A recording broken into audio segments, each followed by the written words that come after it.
Hi friends, అందరికీ welcome back to our channel. నేను మీరమ్మా. మీరు ఎప్పటి నుంచో అడుగుతున్నారు కదా, so most requested video sunlight hair drying కోసం అడుగుతున్నారు కదా. So after head bath sunlight దగ్గర హెయిర్ని డ్రై చేసుకోవడం ఎలాగో నేను ఈ వీడియోలో అయితే చూపించబోతున్నాను.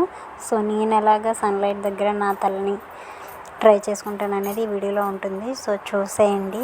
సో రిక్వెస్టెడ్ వీడియో అందుకనే చేస్తున్నాను. ఇంకా నేనైతే ఇక్కడ హెడ్ బాత్ చేసి వచ్చిన తర్వాత చూసారా నా హెయిర్ని ఎంత వాటర్ ఉందో.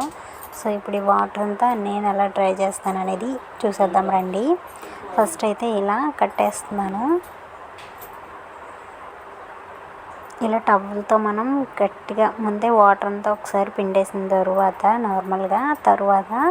ఇలా టవల్ తీసుకొని గట్టిగా చుట్టేసుకోవాలి. మరీ హార్డ్గా కాకుండా కొంచెం సాఫ్ట్గా అయితే, అంటే మరీ టైట్గా లాగేస్తే కొంచెం జుట్టు అయితే ఊడిపోతుంది. సో అందుకని చూసుకొని ఫోల్డ్ చేసుకోండి. ఇలాగా కొంచెం సాఫ్ట్గా ఉన్న హెయిర్ ఉంటుంది కదా, ఊరికనే ఊడిపోతూ ఉంటుంది. సో వాళ్ళైతే ఎంత టైట్గా కట్టొద్దు, కొంచెం లూజ్గా కట్టడానికి ట్రై చేయండి.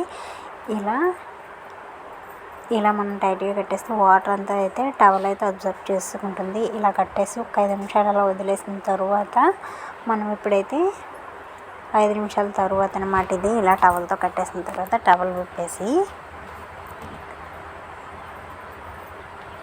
నార్మల్గా మనం ఎలా అయితే తల తుడుచుకుంటామో ఆ విధంగా ఇలా పైనుంచి కిందకైతే కొంచెం సాఫ్ట్గా మరీ హార్డ్గా కాకుండా కొంచెం చూసుకొని చిక్కులు పడిపోకుండా చూసుకోవాలి. మనం తల తుడుచుకున్నప్పుడు కూడా చిక్కులు పడిపోయే ఛాన్స్ ఉంటుంది. సో దానివల్ల హెయిర్ ఫాల్ అవుతుంది. సో నీట్గా పైనుంచి కిందకి వీడియోలో చూపిస్తున్న విధంగా ఇలా అయితే ప్రెస్ చేస్తూ టవల్ మధ్యలో హెయిర్ వచ్చేటట్టు, మన 2 హ్యాండ్స్ మధ్యలో హెయిర్ వచ్చేటట్టు పైనుంచి కిందకి ఒకసారి అలా రబ్ చేస్తూ రండి. తర్వాత కొంచెం నా హెయిర్ అయితే లాంగ్ కదా, నేను ఇలా ట్యాప్ చేయడానికి అయితే కొంచెం ఇబ్బంది అవుతుంది. సో అందుకనే కొంచెం స్లోగా ట్యాప్ చేస్తున్నాను నేను.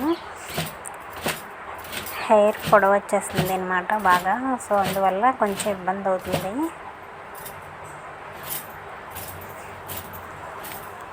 ఈ విధంగా మనం ఇలా చేయడం వల్ల టవల్ని రోల్ చేసేసి కొంచెం చుట్టేసి ఇలా చేయడం వల్ల జుట్టు అనేది చాలా తొందరగా ఆరిపోతుంది. సో సన్లైట్ చూసారా, నేను సన్లైట్ దగ్గర ఎలాంటి ఫ్యాన్ కానీ ఏమీ వాడట్లేదు, బయట ఉన్నాను అనమాట.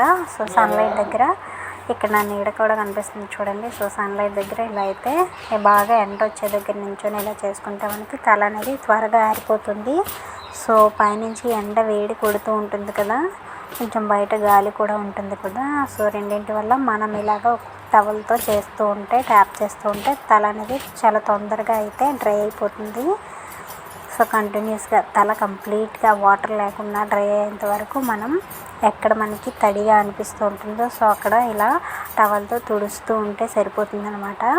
ఇలా ట్యాప్ చేయడం కంప్లీట్ అయిన తర్వాత మరొకసారి తలపైన వాటర్ కానీ మనం ఏమైనా వదిలేసామో తలకి పట్టేసి తలనొప్పి అనేది వచ్చేస్తుంది కదా, హెడేక్ వచ్చేస్తుంది. సో అందుకే నీట్గా ఫస్ట్ అయితే మన నుదిటి పైన ఉన్న తలపైన ఉంటుంది కదా, మాడపైన, సో అక్కడ వాటర్ ఏమీ లేకుండా ఫస్ట్ అయితే బాగా డ్రై చేయడానికి ట్రై చేయండి. తర్వాత కింద ఉన్న హెయిర్ మనం డ్రై చేసినా పర్వాలేదు, పైన ఏమైనా వాటర్ వదిలేసి అలాగే జడగానే వేసుకున్నాము మొత్తం అయితే ఈవినింగ్కి తలనొప్పి అయితే వచ్చేస్తుంది నాకైతే. సో వాటర్ని లోపల అబ్జర్వ్ చేసేసుకొని తలనొప్పి అయితే వచ్చేస్తుంది. సో అందుకని ఇలా పైన అయితే నీట్గా తుడిచేసుకోండి. పైన మొత్తం డ్రై అయిపోయింది అనుకున్నప్పుడు అప్పుడు ఇంకా మనకి ఎక్కడ తడిగా అనిపిస్తుందో, ఇంకా తడిగా ఏమైనా అనిపిస్తే మరొకసారి ట్యాప్ చేయండి. ఇందాక చూపించాను కదా, సో అలాగా టవల్తో మనం తుడుచుకోవాలి. ఈ విధంగా కూడా చూస్తున్నారు కదా వీడియోలో, ఇలా మనం హెయిర్ని చిక్కులు పడిపోకుండా చూసుకుంటూ ఇలా పైకి కిందకి కొడుతూ ఉంటే గాల్లో ఎగిరినట్టు అవుతుంది కదా హెయిర్. సో దానివల్ల ఎండ వేడికి అండ్ కొంచెం గాలి కూడా తలకి తగిలి వాటర్ ఏమైనా ఉంటే డ్రై అయిపోతుంది. సో నేను సింగిల్గానే ఇలా డ్రై చేసేసుకుంటాను తల, ఎవరి హెల్ప్ లేకుండానే.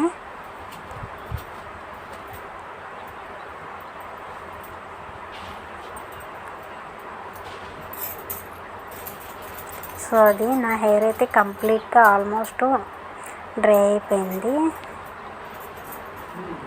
మొత్తం నాకు ఈ ప్రాసెస్ అంతా జరిగి తల మొత్తం నీట్గా డ్రై అవ్వడానికి 10 మినిట్స్ అయితే కరెక్ట్గా పట్టిందండి. ఖచ్చితంగా 10 నిమిషాలు అయితే నేను ఎండలో నించొని అలాగా ఈ విధంగా క్లీన్ చేసుకున్నాను. తలని ఆరబెట్టుకున్నాను అనమాట. సో టవల్తో 10 నిమిషాల పాటు ఎండలోనే కంప్లీట్గా ఎండలో ఉన్నాను. సో ఇలాగా టవల్ డ్రైయింగ్ అయిపోయిన తర్వాత దువ్వెనతో అయితే నేను చెప్పాను కదా ఆల్రెడీ ముందు వీడియోస్లో, మనం అప్పుడే హెడ్ బాత్ చేసి రావడం వల్ల దువ్వెనతో దువ్వితే హెయిర్ ఫాల్ అవుతుందేమో అనుకుంటాం. కానీ సో మనం ఇలా హెడ్ బాత్ చేసిన తర్వాత అలా వదిలేస్తే తల చిక్కులు పడిపోయి తర్వాత మనం చిక్కులు రిమూవ్ చేసినప్పుడు అప్పుడు ఇంకా హెయిర్ ఫాల్ అయ్యే ఛాన్స్ ఉంటుంది. సో అందుకని కొంచెం సాఫ్ట్గా, అంటే ఆల్రెడీ మన హెయిర్ సాఫ్ట్గా ఉంటుంది ఎందుకంటే తల స్నానం చేశాక. సో అందుకని కొంచెం నీట్గా గట్టిగా ప్రెస్ చేయకుండా నెమ్మదిగా ఇలా చిక్కులు లేకుండా నీట్గా ఇలా దువ్వేస్తే మనకి ఇంకా మనం తలస్నానం చేశాక కొంచెం చిక్కులు పడతాయి కదా, హెయిర్ కనెక్ట్ అయిపోయి కొంచెం దగ్గరగా అయిపోయి ఉంటుంది కదా. సో అలా లేకుండా కొంచెం ఇలా లూజ్గా వచ్చేటట్టు వచ్చేస్తుంది మనం నీట్గా దువ్వేస్తే.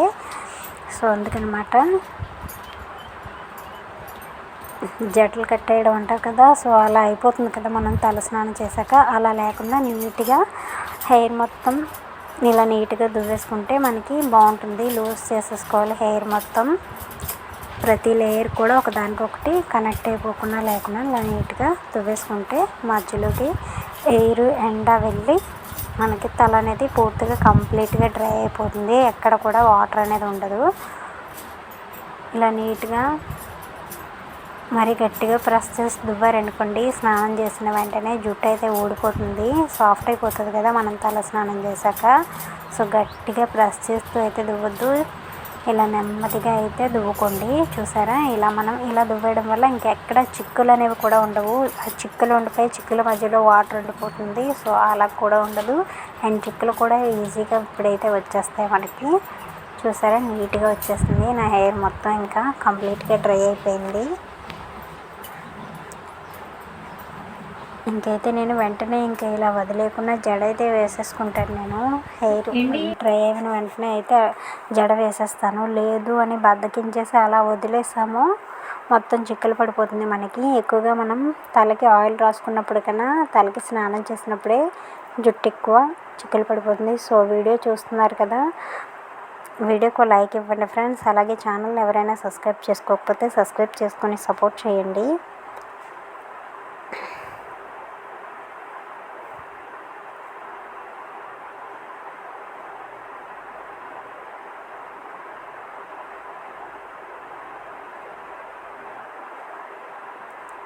సో వీడియో మీకు ఎలా అనిపించిందో కమెంట్ సెక్షన్లో కూడా కమెంట్ చేయండి ఫ్రెండ్స్. ఏమైనా డౌట్స్ ఉంటే కమెంట్ సెక్షన్లో అడగండి. అలాగే వీడియోని లైక్ చేసి హైప్ ఆప్షన్ వస్తుంది కింద, దాన్ని ఓకే చేయడం వల్ల వీడియో అనేది మరికొంతమందికి రికమెండ్ అవుతుంది. సో తప్పకుండా మీకు ఈ వీడియో నచ్చితే ఛానల్ని సబ్స్క్రైబ్ చేసుకోండి ఫ్రెండ్స్. సబ్స్క్రైబ్ చేసుకొని సపోర్ట్ చేయండి. మీ సపోర్ట్ నాకు ఎంతైనా అవసరం. సో సబ్స్క్రైబ్ చేసుకొని నా వీడియోస్ మీరు డైలీ ఫాలో అవ్వాలనుకుంటే బెల్ ఐకాన్ మీద క్లిక్ చేయండి. సబ్స్క్రైబ్ ఆప్షన్ పక్కనే వస్తుంది. సో సబ్స్క్రైబ్ చేసుకోండి. అలాగే కామెంట్ చేయండి డౌట్స్ ఉంటే. వీడియో నచ్చితే లైక్ చేయండి. ఓకే అండి, ఇంకైతే నేను తలంతా నీట్గా ఆరిపోయింది కదా, ఇప్పుడైతే జడ అయితే వేసేస్తున్నాను. సో నేను ఎక్కువగా ఇంట్లోనే ఉంటాను కాబట్టి పెద్దగా హెయిర్ స్టైల్స్ అయితే ఏమీ వేసుకోను. బయటకు వెళ్ళినప్పుడే ఏదైనా హెయిర్ స్టైల్, కానీ నార్మల్గా నేను ఇంట్లో ఉన్నప్పుడైతే హెడ్ బాత్ చేసిన ఆయిలింగ్ చేసిన ఒకే రకమైన హెయిర్ స్టైల్ అయితే వాడతాను. ఎక్కువ హెయిర్ స్టైల్స్ అయితే చేయను, ఎందుకంటే మనం రకరకాలుగా జడలు వేయడం వల్ల కూడా హెయిర్ ఫాల్ ఎక్కువ అవుతుంది. సో ఎక్కడికైనా అవసరం అనుకుంటేనే ఏదైనా ఫ్యాషన్ జడలు అవి వేస్తాను తప్పితే నార్మల్గా ఇంట్లో అయితే ఇలా నేను చేసే హెయిర్ స్టైల్ అయితే ఇది నార్మల్గా అల్లేసుకుంటాను, అంటే వాలు జడ వేసేసుకుంటాను అన్నమాట. వాలు జడ వేసేసుకొని హెయిర్ బ్యాండ్ పెట్టేసుకుంటాను. ఇంకా లేదు అంటే సిగ కూడా వేసేస్తాను. అల్లేసిన తర్వాత సిగ వేస్తాను. నార్మల్గా అయితే వదిలేయను, కంప్లీట్గా చివరి వరకు అల్లేస్తాను. ఎందుకు అంటే లూజ్గా వదిలేస్తే చిక్కులు పడిపోయి హెయిర్ ఫాల్ అయిపోతుంది. సో అందుకని నీట్గా ఇలా అయితే అల్లేసుకుంటాను. ఫస్ట్ నేను ఆయిలింగ్ చేసిన హెడ్ బాత్ చేసిన ఇలా అయితే అల్లేస్తాను నీట్గా దువ్వేసుకొని. సో ఇంకైతే రబ్బర్ బ్యాండ్ పెట్టేసుకొని ఇంక ఇదే నా హెయిర్ స్టైల్. వీడియో నచ్చితే లైక్ చేయండి, ఛానల్ని సబ్స్క్రైబ్ చేసుకోండి friends please, it's my request. ఇంతవరకు వీడియో చూశారు కదా, వీడియోకి లైక్ చేసి కమెంట్ చేసి సబ్స్క్రైబ్ చేసుకుంటారని. సో అది బై బై, అందరికీ సబ్స్క్రైబ్ చేసుకోవడం మర్చిపోవద్దు. వీడియో ఎలా అనిపించిందో కమెంట్ చేయండి. అండ్ ఫైనల్గా నా జడ ఎలా ఉందో కూడా కమెంట్ చేయండి. ఓకేనా? Bye bye. అందరికీ ఏమైనా డౌట్స్ ఉంటే కమెంట్ చేయండి, చెప్తాను. Bye bye.